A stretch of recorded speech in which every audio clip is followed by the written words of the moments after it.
پاکستان میں بجلی کے صارفین کے لیے آج ایک بہت اہم خبر ہے اور یہ کہ نیپرا کی ایک انویسٹیگیشن ہوئی ہے جس میں ڈسٹریبیوشن کمپنیز کی جانب سے ملک بھر کے 1.5 کروڑ سے زائد بجلی کے صارفین کو بوگس بجلی بل جاری کرنے کا انکشاف ہوا ہے اور یہ بہت ہی ایک چونکا دینے والی ڈیولپمنٹ ہے۔ نیپرا کی 14 صفحات پر مشتمل اس رپورٹ میں بتایا گیا کہ ملک میں کوئی ایک تقسیم کار کمپنی 100% درست بلنگ نہیں کر رہی ہے، یعنی کہ بوگس بلز کی رفتار اور اس کی جو سپریڈ ہے وہ تمام تقسیم کار کمپنیوں میں، تمام ڈسٹریبیوشن کمپنیز میں پھیلی ہوئی ہے۔ رواں سال جولائی اور اگست میں ملک بھر سے صارفین سے زائد بلنگ کی شکایت پر نیپرا نے انکوائری شروع کی تھی، جس میں بجلی کی تقسیم کار کمپنیز پر عائد کیے گئے الزامات بھی ثابت ہو گئے تھے۔ انکوائری میں پتہ چلا کہ صارفین سے وصول کی گئی رقم بل پر موجود میٹر ریڈنگ کی تصویر سے مختلف ہے۔ کچھ کیسز میں تصویر بالکل غیر واضح ہے یا جان بوجھ کر لی نہیں گئی، گویا قوانین کو توڑ مروڑ کر صارفین کو لوٹا گیا ہے۔ ملتان، گجرانوالہ، فیصل آباد، لاہور، سکر، حیدرآباد، کوئٹہ کی پاور سپلائی کمپنیز نے غلط تصویروں کے ساتھ اوور بلنگ کی، جبکہ کے الیکٹرک کی جانب سے میٹر ریڈنگ میں گڑبڑ گھوٹالے کر کے اوور بلنگ کرنے کا معاملہ بھی سامنے آیا ہے۔ نگران وزیر برائے نجکاری فواد حسن فواد نے بھی ہمارے پروگرام میں اس بات کی تصدیق کی تھی کہ ڈسکوز اوور بلنگ کرتی ہیں اور صارفین کو لوٹا جاتا ہے۔ یہ پاکستان کے عوام کی ایک بہت بڑی دیرینہ شکایت ہے کہ پاکستان میں بجلی کے بل جو ان کو آتے ہیں وہ ایکسیسو بلنگ ہوتی ہے، اوور بلنگ ہوتی ہے، گویا کہ صارفین کو لوٹا جاتا ہے، اور اس کی تصدیق وفاقی کابینہ کے انتہائی ذمہ دار رکن آپ نے سنا کہ وہ کر رہے تھے، نجکاری کے وزیر جناب فواد حسن فواد۔ شہباز حکومت نے بھی جاتے جاتے اس سال جولائی میں عوام کو بجلی کا ایک زوردار جھٹکا دیا تھا۔ صرف 16 ماہ میں بجلی کے بل دوگنے ہو گئے تھے اور اتحادی حکومت نے 1 جولائی کو بجلی کی قیمت میں 7.5 روپے یونٹ اضافہ کیا تھا، جس کے بعد بجلی کا اوسط یونٹ 54 روپے کا ہو چکا ہے۔ ایسے میں بجلی کی ڈسٹریبیوشن کمپنیز کی جانب سے اضافی بلز نے عوام کے بوجھ میں مزید اضافہ کر دیا ہے۔ حد تو یہ ہے کہ پروٹیکٹڈ غریب صارفین بھی ڈسکوز کی جعل سازی کے اس وقت چکر میں آ گئے ہیں اور لاکھوں گھریلو صارفین اور کم بجلی استعمال کرنے والے صارفین کو غلط اور زائد بلز کا سامنا کرنا پڑ رہا ہے۔ 10 شہروں کے رہائشی بجلی کی تقسیم کار کمپنیز کی جعل سازی پر ذمہ داروں کو سزا دینے کا مطالبہ کر رہے ہیں اور وہ کہہ رہے ہیں کہ ہمارا لوٹا ہوا پیسہ واپس کیا جائے۔ اس انتہائی اہم موضوع پر بات کرنے کے لیے ہمارے ساتھ موجود ہیں انرجی امور کے ماہر، بجلی امور کے ماہر سمیع اللہ طارق، جو ہیڈ آف ریسرچ بھی ہیں پاک کویت انویسٹمنٹ میں۔ بہت بہت شکریہ سمیع اللہ طارق صاحب۔ یہ آپ نے پوری رپورٹ دیکھی ہے اور اس کے حوالے سے جو بھی اس میں جو ڈیٹیل سامنے آئی ہیں کتنی کنونسنگ ہیں کہ واقعی ایک بہت بڑی آبادی کے ساتھ بہت بڑی زیادتی ہوئی ہے۔ بہرحال یہ نیپرا کی خود اپنی رپورٹ ہے تو یہ تو ایک امپورٹنٹ ڈاکیومنٹ ہو گئی ہے۔ لیکن ڈیفینیٹلی اس کے اندر ظاہر ہے، جیسے یہ لوگ بھی کہہ رہے تھے کہ ایک تو بلنگ کے دن جب زیادہ ہو گئے تو سلیب میں جمپ آ گیا، باقی یہ کہ ایک سرٹن لیول تھریش ہولڈ سے اوپر گئے تو بہت سارے لوگ پروٹیکٹڈ کسٹمر کی ڈیفینیشن سے بھی نکل گئے، تو ان کو تو پھر اگلے 6 مہینے تک جو ان کا ٹیرف ہے وہی چینج ہو گیا ہوگا، تو ظاہر ہے تو امپیکٹ کافی ٹائم تک آتا رہا ہوگا۔ تیسرا یہ کہ ظاہر ہے آپ کتنے سارے لوگ لائف لائن کسٹمر سے باہر نکل گئے ہوں گے، کچھ پروٹیکٹڈ سے باہر نکل گئے ہوں گے، تو ظاہر ہے یہ تو اگر ایک مثال ہے کہ ایک تو جب اگر فیول کاسٹ ایڈجسٹمنٹ کا کوئی معاملہ ہوتا ہے تو آگے بھی جا کے آپ پیسے دے دیتے ہیں، یعنی کسٹمر سے لے لیتے ہیں، ریکور کر لیتے ہیں، تو ظاہر ہے اگر کسٹمر یہاں پہ صحیح تھا تو ظاہر ہے یہ پیسہ تو ریفنڈ ہونا چاہیے۔ اوور بلنگ تو کسی بھی طرح جائز نہیں ہے کنزیومر افیئرز میں، ایک تو یہ بات ہوئی۔ دوسرا یہ کہ اس میں ایک گلیئرنگ ڈفرینس ہے، اگر آپ دیکھیں تو کے الیکٹرک میں سوائے وہ میٹر کے سنیپ کے باقی ساری چیزیں ان کی کلیئر تھیں، تو ایک تو یہ کہ گورننس کا یہ ایشو مجھے تو زیادہ لگتا ہے کہ ٹارگٹ پورا کرنے کے لیے یا ایکسٹرا بلنگ اچیو کرنے کے لیے یہ سارا کام ہوا ہے، تاکہ آپ گویا کہ اس بات کو ہم ڈسکاؤنٹ نہیں کر سکتے، بلکہ آپ کو یقین ہے کہ یہ جو ہے یہ ایک انٹینشنل کیا گیا ہے کہ جو ان کے ڈیفیسٹس تھے ان کو پورا کرنے کے لیے پرہیپس ایک انٹینشنل یہ ڈرائیو تھی اس طرح۔ بیسیکلی یہ ٹارگٹ پورا کرنے کے لیے ہوا ہوگا، کیونکہ جب ایک ساتھ کیپیسٹی پیمنٹ کا لوڈ تھا جس کو کور کرنے کے لیے ٹیرف بڑھایا تھا، تو وہیں پہ ٹارگٹ پورا کرنے کے لیے ظاہر ہے یہ سارا کام ہوا ہوگا۔ اچھا، پھر تو یہ کہ اب چونکہ اگر آپ دیکھیں کہ کے الیکٹرک پرائیویٹ اینٹی، باقی ساری اس وقت گورنمنٹ کنٹرول میں، تو اس میں آپ دیکھیں تو کے الیکٹرک میں سوائے وہ سنیپ کے علاوہ باقی ساری چیزیں ان کی کلیئر تھی، تو میرا یہ اندازہ ہے کہ اس کا مطلب پرائیویٹ سیکٹر کی گورننس ڈیفینیٹلی پبلک سیکٹر سے بہتر ہے۔ ایک تو یہ بات ہوئی۔ تیسرا یہ کہ اس سے یہ نتیجہ اخذ ہوتا ہے کہ گورننس جب تک بہتر نہیں ہوگی، اس کے اندر ظاہر ہے 2 اینگل ہیں اس کے، ایک تو ہے کہ ٹیکنالوجی انٹرونشن کے تھرو آپ یہ چیزیں امپروو کر سکتے ہیں، کہ جیو ٹیگنگ ہو اس جہاں بھی میٹر سے کلیکشن ہو رہی ہے. اس کے علاوہ آپ کے پالیسی پروسیجر بالکل ایگزیکٹ بنے ہو کہ 30 دن سے زیادہ بلنگ نہیں ہوگی, اس سے آگے نہیں ہوگا, اور اس پہ امپلیمنٹیشن ہو, اس کی اکاؤنٹیبلٹی ہو. تو اس میں دونوں اینگل ہیں کہ ٹیکنالوجی کی انٹروڈکشن بھی اور مینجمنٹ, کنٹرول, انٹرنل آڈٹ, ساری چیزیں. تو یہ تو ڈیفینیٹلی جب تک آپ یہ سب اینٹیٹیز یا تو پرائیویٹ سیکٹر میں جائیں یا ان کی گورننس اتنی امپروو ہو جائے, جو کہ مجھے ہمارے حالات میں تو نہیں لگتی, تو ڈیفینیٹلی یہ پرائیویٹ سیکٹر میں. اور یہ نا کہ کیونکہ یہ پرائیویٹ سیکٹر میں نہیں ہے تو ان کا سینس آف اکاؤنٹیبلٹی بھی اتنا نہیں ہے. ان کو یہ پتہ ہے کہ کیا ہے, ہم تو خود حکومت ہے, کیا حکومت ہمارا کیا کرے گی. دوسری بات یہ ہے کہ آج نیپرا نے یہ رپورٹ تو جاری کر دی تھی, یہ تو نیپرا کی ہی ذمہ داری تھی.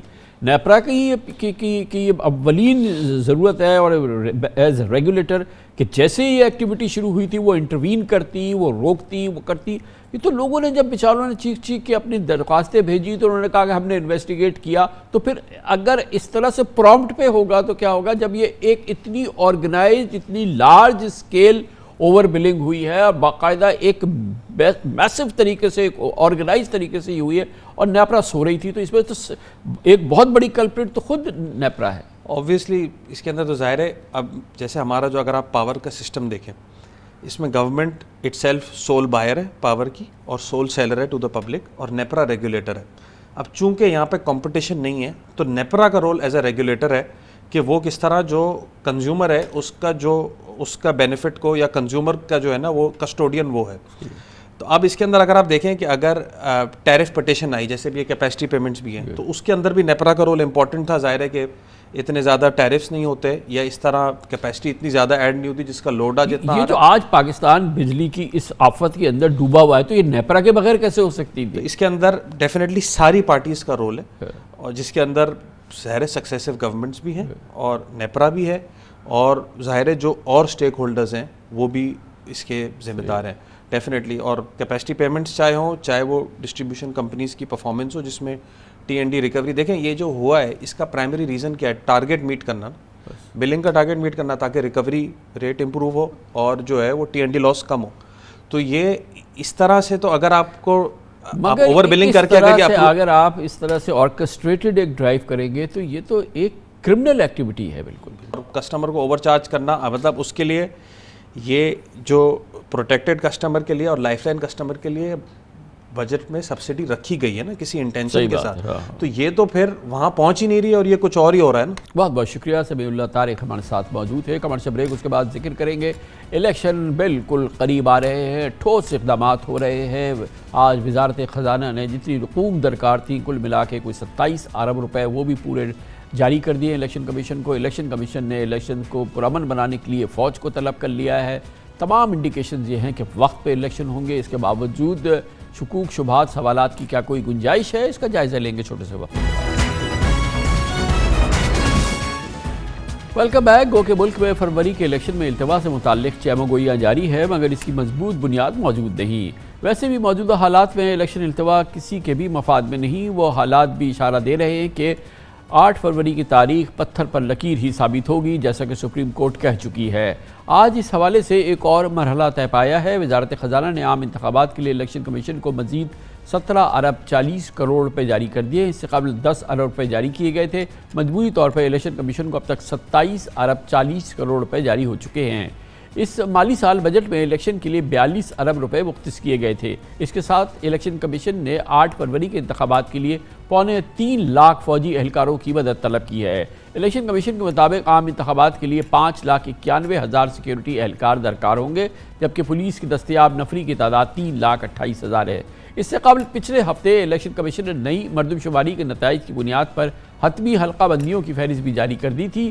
اب اگلے مرحلے میں الیکشن کمیشن کو 15 دسمبر سے قبل الیکشن شیڈیول جاری کرنا ہے, جس کے بعد الیکشن کمیشن کو انتخابات کے انعقاد کے لیے 54 روز درکار ہوں گے.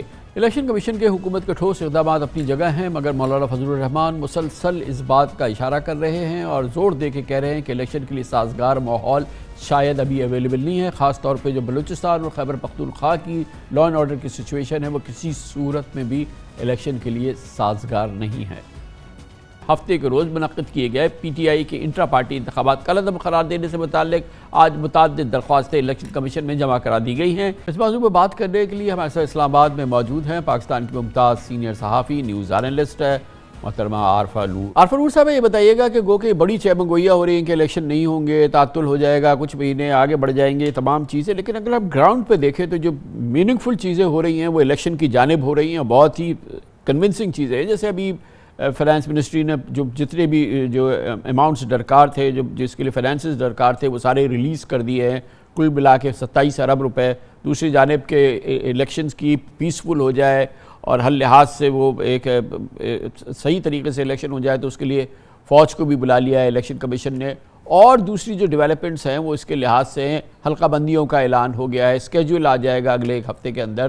تو یہ تمام چیزیں بظاہر کیا اب بھی شک ہے آپ کو کہ الیکشن 8 فروری کو نہیں ہوں گے؟ شکریہ کامران صاحب. غیر یقینی کی صورتحال تو میرے خیال میں ہے، کیونکہ یہ سوال اگر ہم پوچھنا پڑتا ہے ہمیں، مجھے بھی اپنے مہمانوں سے پوچھنا پڑتا ہے، ہو سکتا ہے آپ بھی پوچھتے ہوں گے، تو ایک غیر یقینی کی صورتحال تو ہے. جیسے آپ نے کہا، بالکل اس وقت ایسے اقدام ہمیں نظر آ رہے ہیں جس سے لگ یہ رہا ہے کہ الیکشنز ہو رہے ہیں، مگر پچھلے سال میں ہم نے اتنا کچھ ہوتے ہوئے دیکھا. 2 صوبوں میں الیکشنز جو تھے وہ وقت پر نہیں ہوئے. اب جب وفاقی حکومت بھی گھر گئی، پارلیمنٹ بھی ختم ہوئی، اس کے بعد 3 مہینے کی آئینی مدت میں بھی الیکشنز نہیں ہوئے. تو اس لیے سوال تو اٹھتے ہیں سر، اور میرے خیال میں جب تک یہ قیاس رائے رہے گی، جب تک الیکشن سکیڈول اناؤنس نہیں ہوگا، اور جب تک ہم جماعتوں کو آن دا گراؤنڈ کیمپین کرتے ہوئے نہیں دیکھیں گے، میرے خیال میں یہ ابہام جو ہے یہ موجود رہے گا. تو وہ ٹھیک ہے، گراؤنڈ کی سچویشن میں ظاہر ہے کہ وہ گہما گہمی ہم نہیں دیکھ رہے ہیں، مگر دوسری جانب یہ بات تو اپنی جگہ صحیح ہے کہ اس الیکشن کے حوالے سے جو بھی اقدامات ہونے ہیں یا جو بھی، کیونکہ 2 چیزیں بڑی امپورٹنٹ ہیں جو پہلے نہیں تھی. ایک تو یہ کہ IMF کے ساتھ گورنمنٹ آف پاکستان کی ایک بالکل ایک ساورن کمٹمنٹ تمام سیاسی جماعتوں کی کہ الیکشن ہوں گے، وقت پر ہوں گے. IMF کی پاکستان کو شدید ضرورت ہے، تو ایک تو وہ بڑی امپورٹنٹ بات ہے. دوسری جانب بہرحال چیف جسٹس آف پاکستان نے بالکل ایک بہت بڑی کمٹمنٹ لی ہے، ریٹن کمٹمنٹ لی ہے، سائنڈ کمٹمنٹس لی ہیں، اور اس کے ساتھ کہا ہے کہ یہ پتھر پہ لکیر ہے، الیکشن 8 فروری کو بھی ہوں گے. اس قسم کی جو ڈیکلیریشنز ہیں، اس سے زیادہ اور یہ بات لگتی ہے کہ چاہے جو بھی افواہیں ہوں، الیکشنز بہرحال ہوں گے اور 8 فروری کو ہی ہوں گے. جی کامران صاحب، یہ آپ صحیح کہہ رہے ہیں. میرے خیال میں چیف جسٹس صاحب کا بہت یہاں ایک مرکزی کردار ہے. جس طرح انہوں نے وہ پروسیڈنگز کی اور جس طرح انہوں نے یہ تاریخ اناؤنس کیا، میرے خیال میں اگر یہ واقعہ نہ ہوتا اور اگر الیکشن کمیشن کی طرف سے یہ کمٹمنٹ سپریم کورٹ میں نہ دی گئی ہوتی تو پھر اور بھی زیادہ قیاس رائے تھی جو ہے وہ ہوتی. بٹ سپریم کورٹ اور the chief justice in particular, I think اگر ہم کہیں کہ کوئی اگر ایک شخص یا ایک عہدہ ہے جس کی وجہ سے الیکشنز کا دباؤ رہے گا تو وہ چیف جسٹس صاحب ہی ہیں. مگر دیکھیں نا کامران صاحب، پھر اس میں بیچ میں جب مولانا فضل الرحمان صاحب جیسے لیڈرز کی طرف سے اس طرح کے بیانات آ جاتے ہیں کہ سیکیورٹی سچویشن ٹھیک نہیں ہے یا موسم جو ہے فروری میں وہ صحیح نہیں ہے، اور پھر جو پچھلے سال کے آپ واقعات دیکھیں تو پھر اس سے ایک غیر یقینی کی صورتحال تو بنتی ہے، یا لوگ پھر شروع ہو جاتے ہیں کہ مولانا صاحب نے یہ بیان تو آیا تھا جس نے ڈاؤٹس کریٹ کیے یا کچھ اس بات کی، مگر اسی پیرائی میں اگر آپ دیکھیں تو آگے چل کے اب مولانا فضل الرحمان، نواز شریف، GDA، MQM اور یہ سب مل کے ایک الائنس بھی بنا رہے ہیں، سیٹ ایڈجسٹمنٹس بھی کر رہے ہیں، الیکشن موڈ میں جاتے نظر آ رہے ہیں، جو کہ ایک صحیح معنوں میں منوورنگ ہوتی ہے، وہ بھی بڑی ایکٹیو فارم میں اب نظر آ رہی ہے. اب اس کی بات نہیں ہو رہی، اب یہ چیزیں ہم گراؤنڈ پہ دیکھ رہے ہیں. آف لیٹ ہم نے کل بھی اس کی ڈیولپمنٹ دیکھی ہے. جی بالکل، میرے خیال میں یہ جو سندھ میں خاص طور پہ ہمیں ایکٹیویٹی نظر آ رہی ہے وہ شاید ایک ہم کہہ سکتے ہیں سالڈ، جس کو کہتے ہیں نا، اشارہ ہے کہ الیکشنز کی طرف ہم بڑھ رہے ہیں. کیونکہ دیکھیں پاکستان مسلم لیگ نواز نے تو ابھی تک بہت سی ملاقاتیں ضرور کی ہیں، مگر اس میں سے کچھ خاص ہم یہ نہیں کہہ سکتے کہ کوئی اتحاد ہمیں نظر آ رہا ہے. مولانا صاحب سے بھی انہوں نے ملاقات کی، اس کے علاوہ باقیوں سے بھی کی، مگر وہ جو سندھ میں ایکٹیویٹی ہے اس سے لگ رہا ہے کہ کوئی ٹھوس اقدام ہو رہے ہیں اور پارٹیز جو ہے وہ سنجیدگی سے آگے دیکھ رہی ہیں الیکشنز کی طرف. پر اس کے آئی مین ادر دین دیٹ آپ مجھے بتائیں نا کہ آن دا گراؤنڈ کینڈیڈیٹس تو ابھی اس قسم کی گہما گہمی کیا کینڈیڈیٹس کیا اس کی وجہ یہ تو نہیں ہے کہ یہ الیکشن جو جیتے جاتے ہیں پاکستان میں وہ گہما گہمی سے نہیں جیتے جاتے، وہ اسٹریٹ پاور سے نہیں جیتے جاتے، وہ اس قسم کی الیکشنیئرنگ سے نہیں جیتے جاتے؟ تو جہاں گہما گہمی ہونی چاہیے جس جگہ پہ جس ٹرف پہ وہاں ہو رہی ہوگی گہما گہمی، بلکہ وہاں شاید ہو رہی ہے گہما گہمی، وہ گہما گہمی جو کہ ڈیسائسو رول پلے کرے گی۔ یہ آپ صحیح کہہ رہے ہیں، ہو سکتا ہے کہ وہ جو گہما گہمی ہے کہ وہ رستہ جو اسلام آباد اور کانسٹیٹیوشن ایونیو تک لے کے جاتا ہے پولیٹیکل پارٹیز کو، مگر وہ اب نظروں سے اتنا چھپا ہوا ہے کچھ حد تک ہم کہہ سکتے ہیں کہ وہ گہما گہمی میرے جیسے لوگوں کو نظر نہیں آتی، اس لیے ہم کنفیوز ہوتے ہیں، ہم وہ عام عوامی قسم کی گہما گہمی لوگوں کا ولولہ اور کینڈیڈیٹس اور کارنر میٹنگز دیکھنا چاہتے ہیں، وہ ہمیں بہت کم نظر آتی ہیں۔ اور پھر آبویسلی ایک جو جماعت ہے اس کو تو یہ ایکٹیویٹی کرنے نہیں دی جا رہی، اور میرے خیال میں وہ جو دا فیکٹ کہ اس کو وہ ایکٹیویٹی کرنے نہیں دی جا رہی، اس کو جلسے کرنے نہیں دیے جا رہے، اس کے لوگ انڈر گراؤنڈ ہیں، اس سے بھی مجھے تھوڑی تھوڑی تسلی ہوتی ہے کہ الیکشنز ہو رہے ہیں، نہیں تو ان کے اوپر اتنا دباؤ ڈالنے کی ضرورت کیا ہے اگر الیکشنز نہیں ہونے۔ تو اب at the end of this discussion ہم بڑے قریب آ گئے ہیں، ابھی آپ نے آخری ایک اور آرگومنٹ دیا ہے، بڑا پاورفل آرگومنٹ ہے یہ بھی، تو اس کے ساتھ ہی ہم اس نتیجے پہ پہنچ رہے ہیں کہ 8 فروری کو بہرحال الیکشن ہوں گے، اور الیکشن پاکستان کے لیے تو الیکشن تو ایک بہتر ہی چیز ہے کہ چلے الیکشن ہو جائے، اور جو بھی اس کا آؤٹ کم ہو تو ہم کہہ سکیں، دنیا بھی کہہ سکے کہ پاکستان میں ایک الیکٹڈ گورنمنٹ ہے۔ جی سر، بالکل ہماری تو یہی ہم صحافی ہیں، ہماری تو کوشش یہی ہوتی ہے کہ آئین و قانون کے مطابق ملک میں سب چیزیں ہوں، اور آئین کی ایک بہت اہم حصہ ہے یہ کہ الیکشنز ہونے چاہیے، لوگوں کو اپنے ریپریزنٹیٹیوز چوز کرنے کا موقع ملنا چاہیے، مگر ہم امید کرتے رہیں گے اور ہم دعا بھی کرتے رہیں گے کہ الیکشنز جو ہیں اب 8 فروری کی تاریخ کو ہو جائیں۔ دیکھیں سر، الیکشن کمیشن نے ہمیں پنجاب کے الیکشنز کے لیے بھی تاریخ دی تھی پچھلے مگر گرمیوں میں، مگر الیکشنز ہوئے نہیں، تو دیکھیں کچھ نہ کچھ تو اس طرح کے بھی واقعات ہیں نا کہ الیکشن کمیشن پہ اگر ہمارا بھروسہ اگر کمزور پڑا ہے تو اس کے پیچھے بھی کچھ بہت ریسنٹ واقعات ہیں۔ تھینک یو سو مچ، بہت بہت شکریہ محترمہ عارفہ نور ہمارے ساتھ موجود تھے، ممتاز سینئر نیوز اینالسٹ ہے۔ کمرشل بریک، اس دوران نیوز ہیڈ لائنز دیکھیں، جس کے بعد ہم اپنے پروگرام کے باقی حصے کے ساتھ واپس آتے ہیں۔ جیسے جیسے 8 فروری 2024 کا کاؤنٹ ڈاؤن ہو رہا ہے، الیکشن قریب آ رہے ہیں، ویسے ویسے انتخابی سیاست کروٹ بدل رہی ہے۔ پرانے اتحادیوں اور نئے حلیفوں میں تجدید عہد وفا ہو رہا ہے۔ Noon league, J U I, M Q M, BAP party, G D A وسیع تر انتخابی اتحاد یا سیٹ ایڈجسٹمنٹ پر متفق ہیں۔ بظاہر پیپلز پارٹی کو کثیر طرفہ انتخابی حریفوں کا سامنا ہے، اور ایسا لگ رہا ہے کہ نون لیگ نے پاکستان پیپلز پارٹی کو سیاسی طور پہ تنہا کرنے کا ایک وسیع منصوبہ تیار کر لیا ہے۔ سیاست میں چمتکار دکھانے کے لیے مشہور آصف زرداری بقول شخص بدلتا سیاسی منظرنامہ دیکھ کر خود حیران پریشان ہیں۔ کہا جا رہا ہے کہ شریف برادران نے ہواؤں کا بدلتا رخ دیکھ کر بلاول اور زرداری صاحب کو مزہ چکھانے کی ٹھان لی ہے، اور اس میں سب بندی میں مولانا فضل الرحمان بھی پیش ہیں۔ کل 2 ہفتوں میں دوسری بار نواز شریف اور مولانا فضل الرحمان کی ملاقات ہوئی، جس میں سیٹ ایڈجسٹمنٹ سمیت مشترکہ صدارتی امیدوار لانے پر بھی مشاورت ہوئی ہے۔ خبریں گرم ہیں کہ مسلم لیگ نون اور اس کے اتحادیوں نے مولانا فضل الرحمان کو صدر ایک مملکت بنانے پر اتفاق کر لیا ہے، جبکہ مولانا فضل الرحمان نے الیکشن میں نون لیگ کا دامے ورمے قدمے ساتھ نبھانے کا اعلان بھی کر دیا ہے۔ آج وفاق المدارس کے اجلاس کے بعد میڈیا سے گفتگو میں انہوں نے کہا کہ جے یو آئی الیکشن میں نون لیگ کی بنیادی اتحادی ہوگی۔ مولانا فضل الرحمان کا یہ بھی کہنا تھا کہ پنجاب اور کے پی کے کی طرح باقی صوبوں میں بھی وہ نون لیگ کے ساتھ سیٹ ایڈجسٹمنٹ کریں گے۔ یہ حقیقت ہے کہ ذوالفقار علی بھٹو اور بے نظیر بھٹو کی پی پی پی اب سندھ تک محدود ہو گئی ہے۔ پنجاب میں تو پیپلز پارٹی کی سیاست پہلے ہی چکنا چور ہے، جبکہ کے پی کے اور بلوچستان میں بھی پیپلز پارٹی کی موجودگی میں اس وقت صرف آٹے میں نمک کے برابر ہے۔ بلوچستان اور جنوبی پنجاب کے متعدد سیاستدان تو آصف زرداری کو زبان دے کر مکر گئے۔ اس صورتحال میں بلاول بھٹو اور نواز شریف کا نام لیے بغیر کبھی انہیں لاڈلا کہتے ہیں تو کبھی نون لیگ کو مہنگائی لیگ کہتے ہیں۔ بلاول بھٹو ہر جلسے میں 70 سال پرانے بابوں کی سیاست کو تنقید کا نشانہ بناتے ہیں۔ مولانا فضل الرحمان کا تذکرہ بھی تلق انداز میں کرتے ہیں۔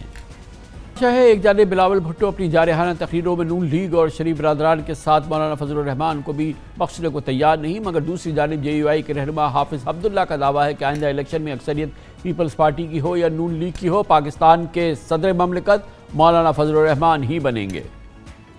صدر مملکت بننا مولانا فضل الرحمان کی بڑے عرصے سے تمنا رہی ہے، شاید یہ خواہش پوری نہ ہونے پر ہی انہوں نے PDM کی صدارت قبول کی تھی۔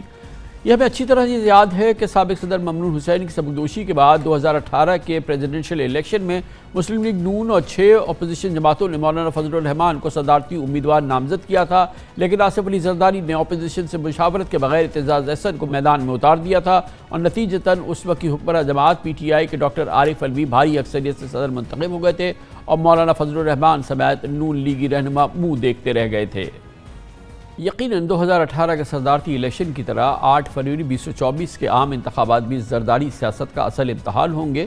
ایسا لگ رہا ہے کہ پیپلز پارٹی کی گڑھ سندھ میں بھی مسلم لیگ نون، JUI، MQM، GDA Peoples Party کے گرد گھیرا تنگ کر رہے ہیں اور سندھ میں پیپلز پارٹی مخالف ووٹوں پر انحصار کیا جا رہا ہے۔ سندھ میں نون لیگ کے صدر بشیر میمن نے پچھلے ہفتے ہمارے ایک انٹرویو میں پیپلز پارٹی سے بیزار ووٹرز کے باقاعدہ اعداد و شمار کے ساتھ دعویٰ کیا تھا کہ سندھ میں جب NT-PPP ووٹ متحد ہوگا تو الیکشن کے نتائج مختلف ہوں گے۔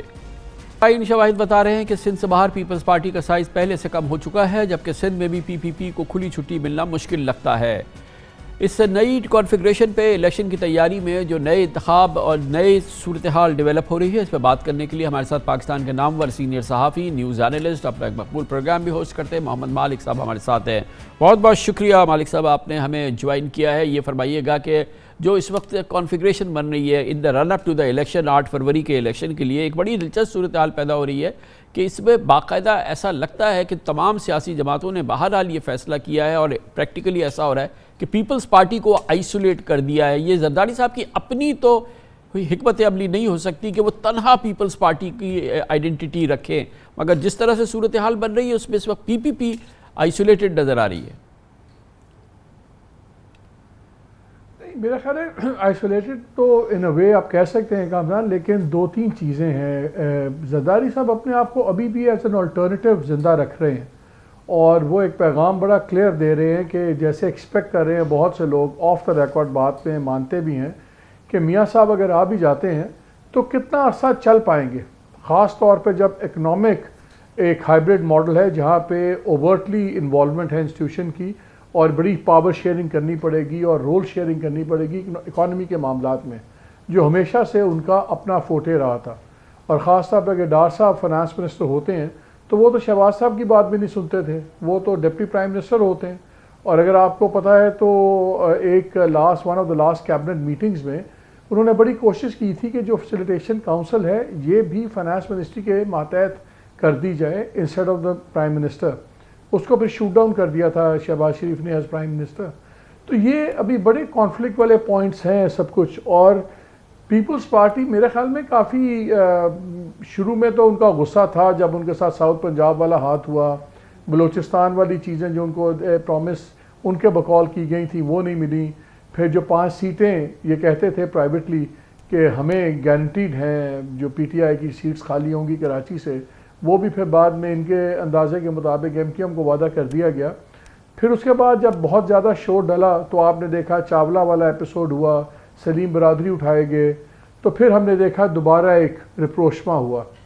سو وہ پولیٹیشنز کے ساتھ تو کر نہیں رہے اس وقت بات چیت، جو انہوں نے ابھی ایک انٹرویو دیا جس میں بلاول کو کافی حد تک انہوں نے امبیرس بھی کر دیا اس کو، لیکن ایک میسیجنگ دی یہاں بات ہو رہی ہے اسلام آباد پنڈی میں کہ یہ ان کا میسیج تھا کہ بھائی جو چیزیں پلے بک میں طے ہوئی ہیں ڈونٹ وری، بلاول اس کو ڈسٹرب نہیں میں کرنے دوں گا، I am still in charge اور میں چیزوں کو سنبھالوں گا۔ لیکن مائک صاحب آپ کا جتنا پریمائس ہے وہ اس کی بیسس یہ ہے کہ اگر نواز شریف پرائم منسٹر ہوتے ہیں مثال کے طور پہ، بہرحال ابھی ایک بہت بڑا کنٹروورشل معاملہ ہے سیاست سے تاحیات نا اہل سپریم کورٹ کے فیصلے کے نتیجے میں، سم ہاؤ اگر وہ نہیں ہوتے اور شہباز شریف ہوتے ہیں پھر کیا ہوگا؟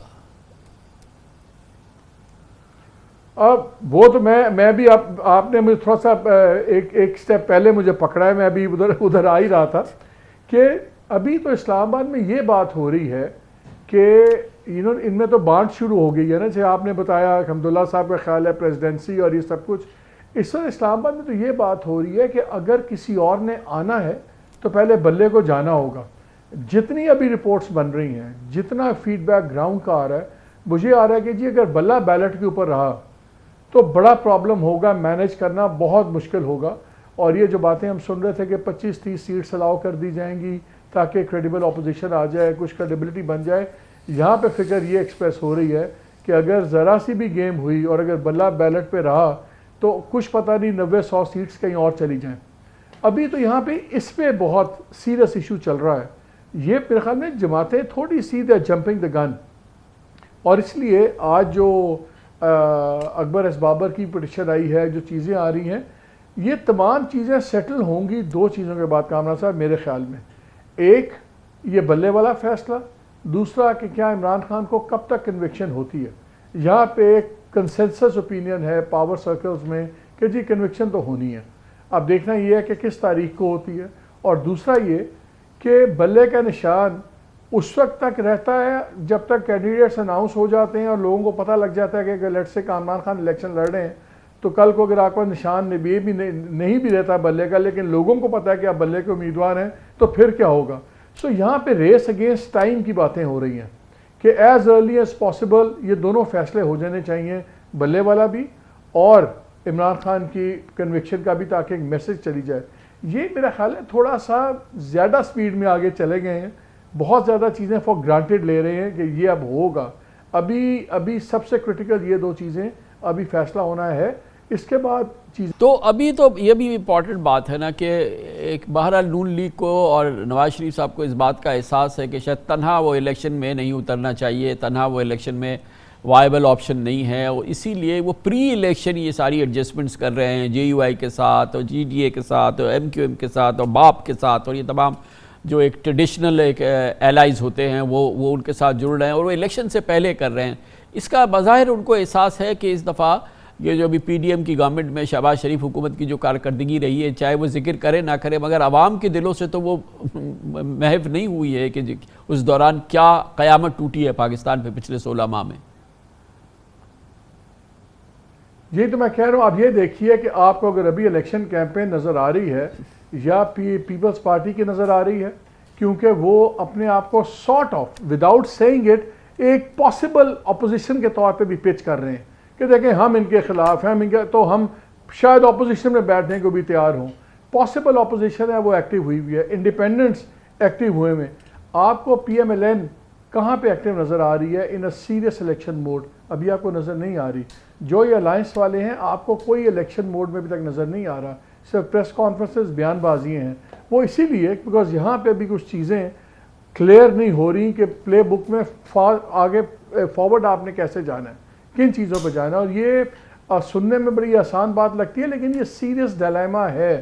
یہاں پہ بڑی بحثیں چل رہی تھیں, باتیں چل رہی تھیں ریلیونٹ سرکلز میں کہ کتنی سیٹس ہونی چاہیے. یہاں تو بھی یہ بھی بحث چل رہی ہے کامران کہ آپ کی PMLN کی 120 سے اوپر ہونی چاہیے یا نہیں ہونی چاہیے.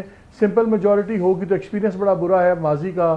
ابھی تو جو لوزنگ سائیڈ ہے وہ یہ تو طے ہے کہ جی کس کو نہیں آنے دینا, لیکن جس کو آنے دینا ہے اس کو کس پرپورشن میں آنے دینا ہے پہلے یہ تو طے ہو جائے. ابھی تو یہاں پہ یہ فائنل چیزیں نہیں ہوئی ہوئی, تو مجھے تو بہت سی چیزیں ان کی تھوڑی سی پریمیچور لگ رہی ہیں. بہت بہت شکریہ. محمد مالک ہمارے ساتھ موجود تھے. اب ہم گفتگو کرتے ہیں براہ راست جمعیت علماء اسلام فضل الرحمان سے, جہاں پر ہمارے ساتھ موجود ہیں مولانا Amjad Khan, deputy general secretary جمعیت علماء اسلام, سینئر رہنما ہیں JUIF کے, اور مولانا فضل الرحمان. بہت بہت شکریہ مولانا صاحب. یہ فرمائیے گا کہ کیا اس بات کا اب حتمی فیصلہ ہو گیا ہے کہ نون لیگ, JUI, پاکستان مسلم لیگ نون اور BAP پارٹی اور کچھ اور پارٹی جو ہیں یہ سیٹ ایڈجسٹمنٹ کریں گی, ایک دوسرے کے خلاف الیکشن نہیں لڑیں گی بلکہ ایک طرح سے ایک متحد الیکشن لڑیں گی؟ بسم اللہ الرحمن الرحیم. السلام علیکم محترم کامران خان صاحب. جیسا کہ ابھی آپ فرما رہے تھے اور مولانا صاحب کی آواز بھی آپ نے سنائی, جمعیت علماء اسلام کے سربراہ حضرت مولانا فضل الرحمان صاحب پچھلے دن اسلام آباد میں تھے, تو میاں نواز شریف صاحب مولانا سے ملاقات انہوں نے کی اور ان کی خوش دامن صاحبہ کی وفات پر تعزیت کی. اس موقع پر سیاسی گفتگو بھی ہوئی. لازمی بات ہے کہ آپ اس چیز کو سمجھتے ہیں کہ جب سیاسی جماعتیں بیٹھتی ہیں تو ایک دوسرے کے ساتھ حال احوال کے بعد سیاسی حالات پر بھی گفتگو ہوتی ہے، اور پھر یہ بھی ہے کہ اب جب کہ انتخابات قریب تر ہو رہے ہیں اور یہ توقع کی جا رہی ہے کہ فروری کی 8 جیسے کہا گیا تھا، اور امکان بھی یہی ہے کہ انتخابات ہونے کو جا رہے ہیں، ان حالات میں جمعیت علماء اسلام کی سوچ تھی کہ پاکستان کے انتخابی ماحول میں ہم ایڈجسٹمنٹ کی طرف جائیں گے۔ ایڈجسٹمنٹ کے لیے جمعیت علماء اسلام کی جنرل کونسل نے اس کی منظوری دی، پھر مرکزی ولی شورا نے، پھر اس کے بعد گزشتہ روز جو ملاقات ہوئی ہے اس میں یہ طے پایا کہ صوبہ خیبر میں جمعیت علماء اسلام نے اپنی کمیٹی 3 رکنی کا اعلان کیا ہے، اور مسلم لیگ نون نے بھی کیا۔ اسی طرح پنجاب میں بھی کمیٹی دونوں طرف سے بن رہی ہے، اور یہ پھر آپس میں مذاکرات شروع کریں گے، کوارڈینیشن کریں گے، اور پھر اس کے ساتھ ہی انتخابی ایڈجسٹمنٹ کے لیے طریقہ کار طے کریں گے، فارمولہ طے کریں گے۔ سندھ میں بھی ہوگا مولانا صاحب، سندھ میں بھی ہوں گے یہ مذاکرات؟ سندھ میں بھی دیکھیں جی مسلم لیگ کے رہنما جب سندھ تشریف لے گئے تھے تو انہوں نے ہمارے جمعیت علماء اسلام اور جی ڈی اے کے لوگوں سے اور ایم کیو سے بھی مذاکرات کی تھے۔ جمعیت علماء اسلام کے ہمارے رہنماؤں مولانا راشد صاحب سے بھی ان کی ملاقات ہوئی تھی، وہاں پہ بھی ایڈجسٹمنٹ کا فارمولہ ہوگا۔ وہاں گو کہ ایک الگ چیز ہے کہ جی ڈی اے کا ایک اتحاد بھی وجود میں ہے، تو وہاں پر بھی بہرحال ہم پوری ملکی سطح پر ایڈجسٹمنٹ کے فارمولے کی طرف جا رہے ہیں۔ تو مولانا صاحب یہ ملکی سطح پر ایڈجسٹمنٹ یہ ایک بڑا اچھا ایک گرینڈ الائنس سا بن رہا ہے۔ اس کے علاوہ یہ فرمائیے گا کہ آگے کا جو منظرنامہ ہے اس پر بھی کوئی بات ہوئی، کیونکہ یہ خبریں چل رہی تھی کہ شاید کچھ اس قسم کی گفتگو ہوئی ہے، یا یہ کہ کوئی ایک ایسی انڈرسٹینڈنگ ہو رہی ہے کہ آئندہ اس انداز کی کوئی حکومت ترتیب دی جاتی ہے تو اس میں جب کیونکہ صدارتی پوزیشن خالی ہوگی تو مولانا فضل الرحمان صدارتی امیدوار ہو سکتے ہیں۔ دیکھیں بنیادی طور پہ تو ابھی تو انتخابی ماحول ہے جی، اور انتخابی ماحول کے حوالے سے گزشتہ میٹنگ میں یہ ملاقات ہوئی تھی، لیکن ایک بات بہت عام ہے کہ ہم یہ بھی چاہیں گے کہ آگے چل کر ہم مرکز میں بھی اور صوبوں میں بھی نون لیگ کے ساتھ حکومت بناویں۔ اس کے بعد اگلا مرحلہ انتخابات، صدارتی انتخابات کا ہے۔ گو کہ کل کے میٹنگ میں ایسی کوئی بات نہیں ہوئی، لیکن بہرحال جمعیت علماء اسلام کی یہ سمجھتی ہے کہ صدارتی انتخابات میں جمعیت علماء اسلام حصہ لے گی، اور میں یہ سمجھتا ہوں کہ پاکستان کی تمام جماعتیں جنہوں نے مولانا کی قیادت میں پی ڈی ایم کی تحریک چلائی، اور آپ اس بات کے گواہ ہیں اور میڈیا گواہ ہے کہ اس کی بہرحال قیادت مولانا فضل الرحمان صاحب نے کی ہے۔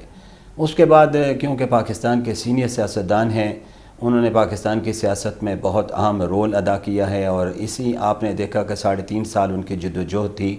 اس جدوجہد کے نتیجے میں پاکستان میں سیاسی جماعتوں کا اکٹھ رہا، سیاسی جماعتیں متحد رہیں، پارلیمنٹ کے اندر بھی رہیں اور پارلیمنٹ کے باہر بھی رہیں۔ میں یہاں صرف ایک بات یہ بھی کہوں گا کہ اسی 3.5 سال میں 14 ملین مارچ مولانا کی قیادت میں ہوئے، اور آزادی مارچ جو اسلام آباد میں ہوا ساری دنیا نے اس کو دیکھا، اور آپ کے چینلز نے اس کو دکھایا۔ تو ان تمام چیزوں میں قیادت کرتے ہوئے تو مولانا فضل الرحمان ہی نظر آئے ہیں۔ اب مولانا فضل الرحمان کا اتنا حق ہے سیاسی طور پر، ان کا قد کاٹ ہے کہ تمام جماعتوں کو اس پر متفق ہونا چاہیے کہ مولانا فضل الرحمان کو پاکستان کی صدارت کا امیدوار انہیں متفقہ طور پہ بنانا چاہیے، اور ہم انشاءاللہ اس انتخابی میدان میں بھی کھڑے ہیں، اور صدارتی انتخاب میں بھی انشاءاللہ العزیز موجود ہیں۔ اچھا، یہ جو اب سیاسی اشتراک عمل کی بات ہو رہی ہے الیکشن کے حوالے سے، اور جس میں آپ نے کہا کہ یہ تمام جماعتیں جو ہیں یہ ایک پلیٹ فارم پہ جمع ہوتی نظر آ رہی ہیں، تو یہ اس کے لیے جو مرکزی کردار ادا کر رہے ہیں، کیونکہ مولانا پی ڈی ایم کے سربراہ تھے، اور اس طرح سے جیسے آپ نے کئی اور دوسری ایونٹس بتائے ہیں جس کو مولانا لیڈ کرتے ہیں، اور ظاہر ہے پاکستان کے بہت ہی سینئر ترین سیاستدان ہیں، وہی اس اشتراک عمل کو لیڈ کریں گے؟ ڈیفینیٹ طور پہ جی، پہلے دیکھیں پاکستان میں میاں نواز شریف صاحب موجود نہیں تھے، وہ وطن سے باہر تھے، اور اگر پاکستان میں تھے تو جیل میں تھے۔ اب جب وہ پاکستان آ چکے ہیں تو میں سمجھتا ہوں کہ پاکستان کے 3 دفعہ سابق وزیر اعظم بھی رہ چکے ہیں، لیکن ان حالات میں کہ جب کہ پی ڈی ایم کی قیادت مولانا صاحب نے کی اور تحریک کی قیادت مولانا صاحب نے کی، تو اشتراک بہرحال ہمارا رہے گا بھی، اور ہم اس طرح آگے بڑھتے بھی رہیں گے۔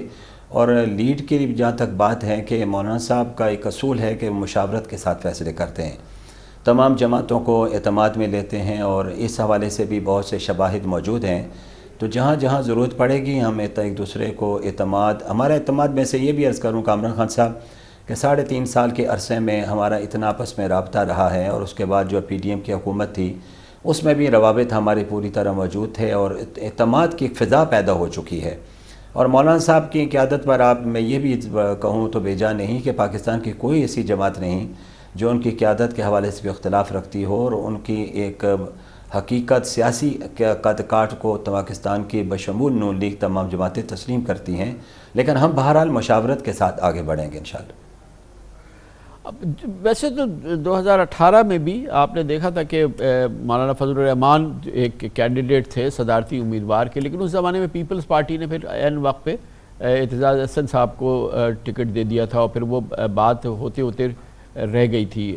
دوسری جانب اب بلاول بھٹو جو پیپلز پارٹی کو لیڈ کر رہے ہیں، وہ بار بار بزرگ سیاستدانوں کو کہہ رہے ہیں کہ وہ بیٹھ جائیں، اور اس وقت یہ جو اشتراک ہو رہا ہے اس میں تو ظاہر ہے مولانا فضل الرحمان، نواز شریف صاحب، خود شہباز شریف صاحب، یہ لوگ جو ہیں یہ ظاہر ہے کہ عمر کے اس حصے میں ہیں جو بلاول صاحب کے نشانے پر ہیں، اور ایک یہ ماضی بھی ہے، تو یہ ایک دلچسپ صورتحال بن رہی ہے پیپلز پارٹی کی اس اشتراک عمل کے حوالے سے، کیونکہ آپ کو یاد ہے کہ پی ڈی ایم کا بھی حصہ نہیں بنی تھی پیپلز پارٹی پھر۔ جہاں تک آپ نے بلاول صاحب کی بات فرمائی ہے، تو بلاول صاحب نے یقینی طور پہ تنقید بھی کی ہے اور سینئر لوگوں سے کہا بھی ہے کہ اس میدان کو چھوڑیں اب تاکہ ینگ لوگ آگے آئیں۔ تو میرے خیال میں بلاول صاحب کے اس سوال کا جواب تو خود جناب آصف علی زرداری صاحب نے دیا تھا، اور زرداری صاحب نے کہا تھا کہ یہ بات درست نہیں کہنا، پاکستان کی سیاست میں سیاستدانوں کا مکمل حق ہے جب تک ان کی طاقت اور ہمت موجود ہے۔ میرے خیال میں بلاول صاحب کو ایسی باتیں ماضی میں بھی نہیں کرنی چاہیے تھیں، اب بھی نہیں کرنی چاہیے۔ جب ایک جماعت کسی کو قیادت سونپ دیتی ہے تو جماعت کی قیادت کرنے والی اور شخصیت جو ہوتی ہے وہی جماعت کو لے کے چلتی ہے۔ بلاول صاحب کے ان بیانات کا خود پیپل پارٹی کے لوگوں کے صفوں میں بھی اچھا اس کے اوپر تبصرہ نہیں تھا، اور محترم زرداری صاحب نے تو اس پر کھل کے بات کی تھی، اور پھر مولانا صاحب نے ایک جلسے میں تو ادرائے تفنن یہ جملہ بھی کہا تھا کہ وہ زرداری صاحب کے بارے میں کیا کہیں گے، اور اگر محترمہ بے نظیر بھٹو زندہ ہوتی ہیں تو ان کے بارے میں کیا کہیں گے۔ میرے خیال میں پاکستان کی تمام جماعتوں کو یہ حق ہے کہ جس کو چاہیں وہ قیادت دیں، جس کو چاہیں وہ لیڈ کروائیں۔ بہت بہت شکریہ، مولانا امجد خان ہمارے ساتھ موجود تھے۔ کمرشل بریک، اس کے بعد ہم ذکر کریں گے جو پنجاب جیتا وہ پاکستان جیتے گا، پنجاب کی سیاست کا اس وقت رخ کیا ہے، وہاں جو سیاسی بساط بچھائی جا رہی ہے کیا وہ واقعی نون لیگ کو ایک فیصلہ کن کامیابی دلائے گی۔ اس سلسلے میں پاکستان کے ایک انتہائی کونا مخص بہت ہی سینئر سیاستدان ہمیں اس پر اپنی رائے دیں گے، اپنا تجزیہ دیں گے ایک چھوٹے سے وقفے کے بعد۔